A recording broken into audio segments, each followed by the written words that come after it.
Vamos a seguir hablando entonces de las cuestiones que se realizan en la transición, cuestiones que a nosotros nos interesan fundamentalmente.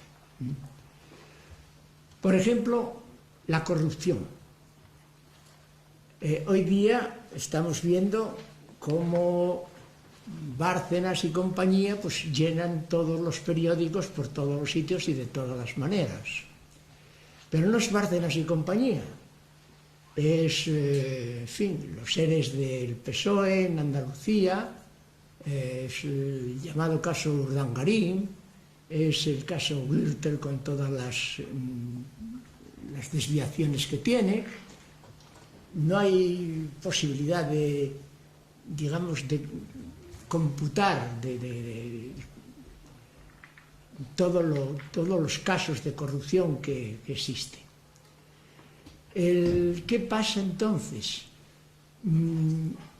Yo le decía hace poco ahí a un miembro de la tele que en una de las entrevistas, de las muchas tertulias que hacen los muchos políticos y no políticos en la tele hoy sobre el tema, hay uno que dijo una cosa que yo creo que ni él mismo entendía lo que era, y es que si hay un corrupto, hay un corruptor, y a él le interesa buscar el corruptor. En este caso, parece que si el corrupto era Bárcenas, tenía que haber un corruptor, seguramente apuntaba al PP, ¿no? Y esto lo podían decir lo mismo que eso, lo podían decir en el caso de los seres, si fulano de tal es corrupto, ¿quién es el corruptor? ¿Griñán o el otro? Esta es la cuestión. Y la pregunta es importante porque no es que haya un corruptor personal determinado, es que el corruptor es el sistema. Y de manera que la corrupción es connatural con el sistema. Un sistema que nace básicamente con el funcionamiento del dinero,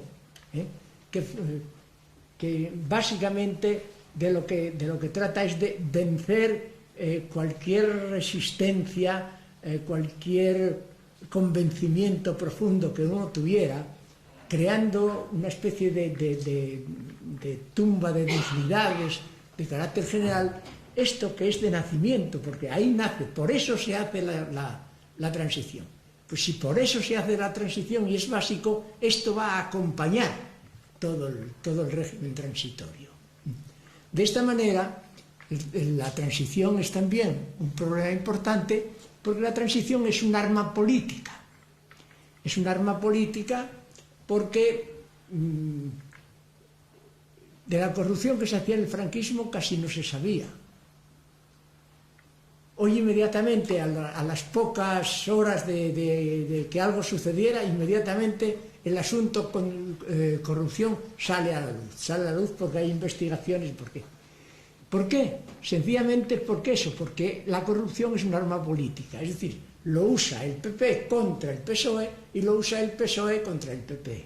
Hay, digamos, una especie de competencia de protagonización de la transición, y en esa competencia lo que urge es simplemente ser el competidor más importante, ser el competidor hegemónico, y por lo tanto cualquier caso de construcción es utilizado en primer término contra unos y contra otros, y es generalizable porque afecta prácticamente hasta las más altas instituciones del Estado.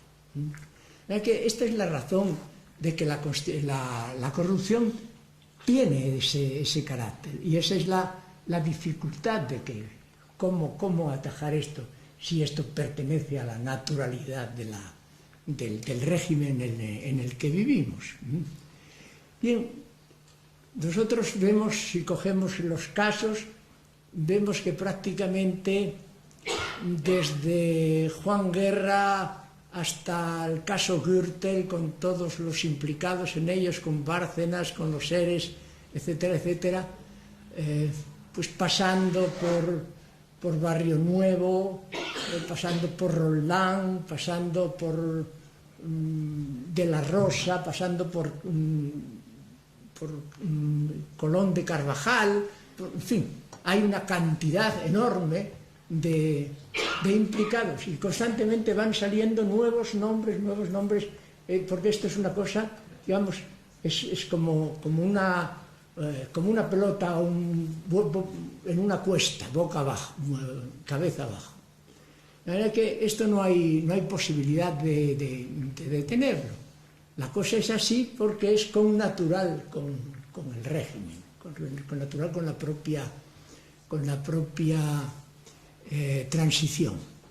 La verdad que si nos remitimos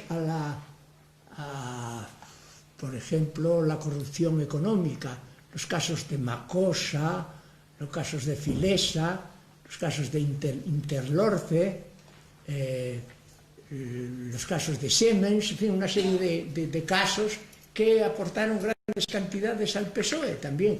Eso, unos aportan cantidades a unos, otros aportan cantidades a otros, pero es la consecuencia de ser dependiente y ser dependiente justamente por efecto del propio régimen, ¿no?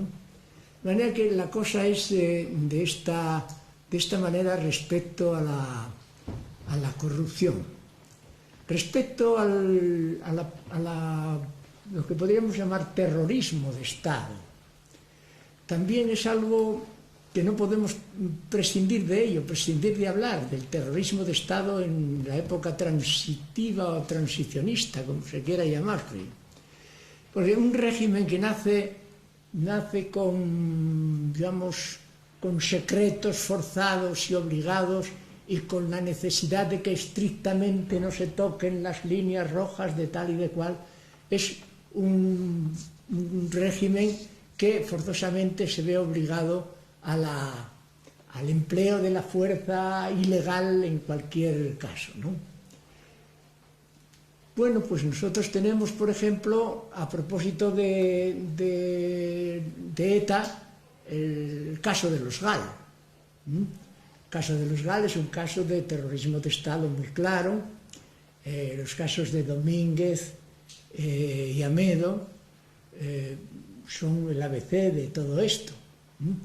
Pero hay más, hay un caso especialmente por lo cruel que fue y sobre todo por la solución que tuvo, que es el caso de Lasa y Zavala. El caso de dos muchachos cogidos en Francia y traídos a España al cuartel de Inchaurrondo, y en el cuartel de Inchaurrondo sometidos a una tortura sistemática que llega hasta la muerte, y luego a un enterramiento clandestino de los mismos cuerpos en un lugar también oscuro, también, en fin, insabido del Mediterráneo. Se da por fin con ello. Bueno, el caso es espeluznante,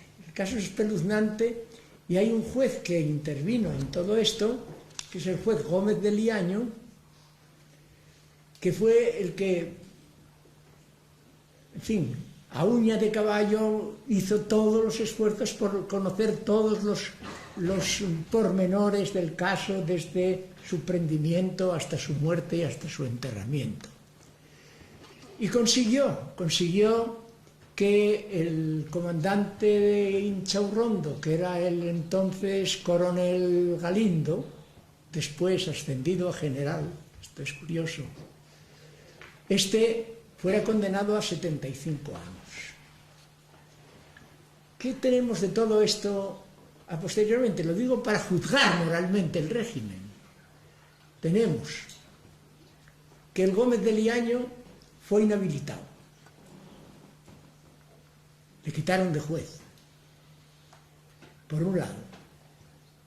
Por otro lado, el jefe policíaco, el jefe de la policía militar, de la policía judicial, que había investigado el caso C por B en Inchaurrondo, y que había investigado también el caso de la trama verde de los GAL, Enrique Federico, fue también inhabilitado, fue también expulsado de la... Por otro lado, y en compensación con esto, el general Galindo, condenado a 75 años, estuvo muy pocos años en la cárcel, salió por enfermedad, con derecho a andar por la calle, pues con policías, ¿cómo se llaman los? Guardaespaldas, es decir, era un individuo conocido y tal por ETA y compañía, y eso, por esa razón, de manera que tenemos que al causante de todo aquello, lo tenemos en la calle a los pocos años de su condena, en estas condiciones, y en cambio a los que descubrieron el caso de una manera, por vía judicial o por vía policial al otro, esos están fuera de eso.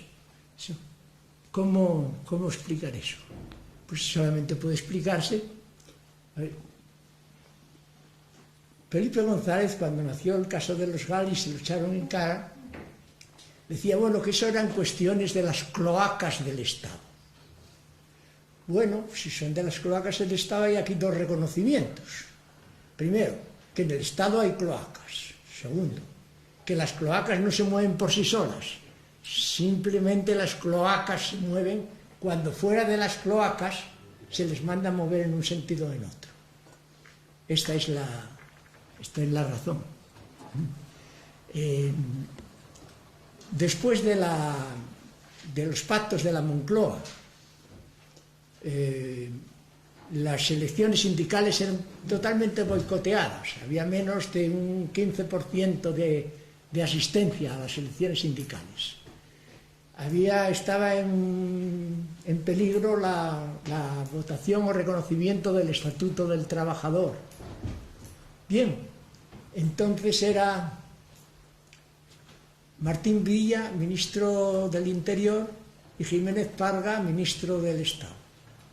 Bueno, pues estos hombres, no se sabe cómo, pero aparece un infiltrado en la CNT, entonces hay un Francisco Álvarez, que es jefe de la brigada antianarquista de Barcelona, que después está empapelado por los GAL, juntamente con ese confidente de la policía, en el caso de los GAL, y el caso es que hay un incendio de